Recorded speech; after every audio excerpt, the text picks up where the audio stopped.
आपण सगळेच ढेकर देतो, कधी जेवणानंतर तर कधी अगदी सहज. खरं तर आपण याला थोडं असभ्य मानतो, पण या अगदी सामान्य वाटणाऱ्या क्रियेमागे एक आश्चर्यकारक आणि गुंतागुंतीचं विज्ञान दडलेलं आहे, हे अनेकांना माहीत नसतं. आज आपण याच ढेकरच्या म्हणजेच इरेक्शनच्या जगात डोकावून पाहणार आहोत. आश्चर्य वाटेल, पण एक निरोगी व्यक्ती दिवसातून जवळजवळ 30 वेळा ढेकर देऊ शकते.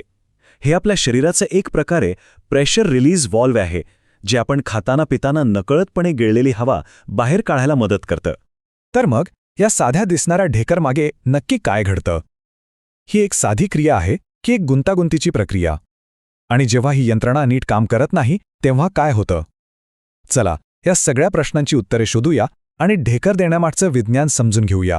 आपण हे 4 टप्प्यांमध्ये समजून घेणार आहोत. सगळ्यात आधी ढेकर येण्याची शरीर रचना कशी असते ते पाहू. मग यामुळे होणारे 2 मुख्य प्रकारचे त्रास कोणते आहेत ते बघू. त्यानंतर ढेकर न येण्याच्या एका विचित्र सिंड्रोमबद्दल बोलू आणि शेवटी शरीराचं संतुलन परत कसं मिळवता येतं हे जाणून घेऊ. चला तर मग सुरू करूया. तर आपला पहिला टप्पा आहे ढेकर येण्याची शरीररचना. बघा, ढेकर म्हणजे फक्त हवा बाहेर सोडणं नाहीये, तर आपल्या शरीराची एक अत्यंत हुशार अशी प्रेशर रिलीज सिस्टम आहे. आता ती कशी काम करते तेच पाहूया.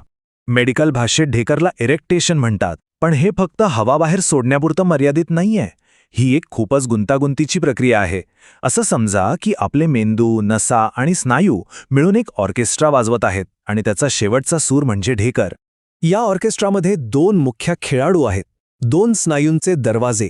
एक दरवाजा अन्ननलिकेच्या अगदी वर, तर दुसरा खाली, जिथे अन्ननलिका जठराला मिळते.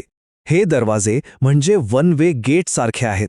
अन्न खाली जाण्यासाठी उघडतात, पण पोटातील ॲसिड वर येऊ नये म्हणून घट्ट बंद राहतात. आणि ढेकर येण्यासाठी या दोन्ही दरवाज्यांना अगदी योग्य वेळी उघडावं लागतं. ही प्रक्रिया म्हणजे जणू काही एक साखळी प्रक्रिया आहे. सगळ्यात आधी जठरात हवेचा दाब वाढला की खालचा दरवाजा म्हणजे LES उघडतो. मग अन्ननलिका त्या हवेला एका लिफ्टप्रमाणे वरच्या दिशेने ढकलते आणि शेवटी वरचा दरवाजा म्हणजे UES उघडतो आणि ढेकर येतो. ह्या तिन्ही क्रिया एका लयीत होणं खूप महत्वाचं आहे. पण काय होतं जेव्हा हा ऑर्केस्ट्रा बेसूर होतो? म्हणजे जेव्हा हे दरवाजे चुकीच्या वेळी उघडतात किंवा कधीकधी उघडतच नाहीत, तेव्हा ढेकर आराम देण्याऐवजी एक ओझं बनून जातो. ढेकर येण्याच्या त्रासामध्ये 2 मुख्य प्रकार आहेत. पहिला म्हणजे गॅस्ट्रिक ढेकर, जो आपण आतापर्यंत पाहिला, म्हणजे जठरातून येणारा नैसर्गिक ढेकर. पण दुसरा प्रकार खूपच वेगळा आहे. त्याला म्हणतात सुप्रागॅस्ट्रिक ढेकर. यामध्ये व्यक्ती हवा गिळत नाही, तर ती नकळतपणे अन्ननलिकेत खेचते आणि लगेच बाहेर काढते. हे वारंवार घडतं. या तक्त्यामध्ये दोन्हीतला फरक अगदी स्पष्ट दिसतोय. गॅस्ट्रिक ढेकर हा एक नैसर्गिक रिफ्लेक्स आहे, जो आपल्या नियंत्रणात नसतो. पण सुप्रागॅस्ट्रिक ढेकर ही एक प्रकारची सवय आहे, जी अवचेतन मनात बसलेली असते. आणि याची सगळ्यात मोठी ओळख म्हणजे हा प्रकार झोपेत पूर्णपणे थांबतो, कारण ही सवय आपल्या जागृत मनाशी जोडलेली असते. ही स्लाइड म्हणजे जणू काही या दोन्ही ढेकरांचा एक्सरे आहे. डावीकडच्या चित्रात बघा, गॅस्ट्रिक ढेकरामध्ये हवा फक्त खालून वरच्या दिशेने येताना दिसतेय. पण उजवीकडे सुप्रागॅस्ट्रिक ढेकरामध्ये हवा आधी खाली जाते आणि मग लगेच वर येते. हा एक भक्कम पुरावा आहे की दुसरा ढेकर जठरातून येतच नाहीये, तो तर अन्ननलिकेतूनच परत फिरतोय. अनेकदा जास्त ढेकर येणं हे एखाद्या मोठ्या समस्येचं लक्षण असू शकतं, जसं की ॲसिड रिफ्लक्स किंवा GERDमुळे लोक सारखा घसा साफ करतात आणि त्या प्रयत्नात हवा गिळतात. कधीकधी स्लीप ॲपनियासाठी वापरल्या जाणाऱ्या मशीनमुळेही जास्त हवा पोटात जाते. त्यामुळे मूळ कारण काय आहे हे शोधणं खूप महत्त्वाचं ठरतं.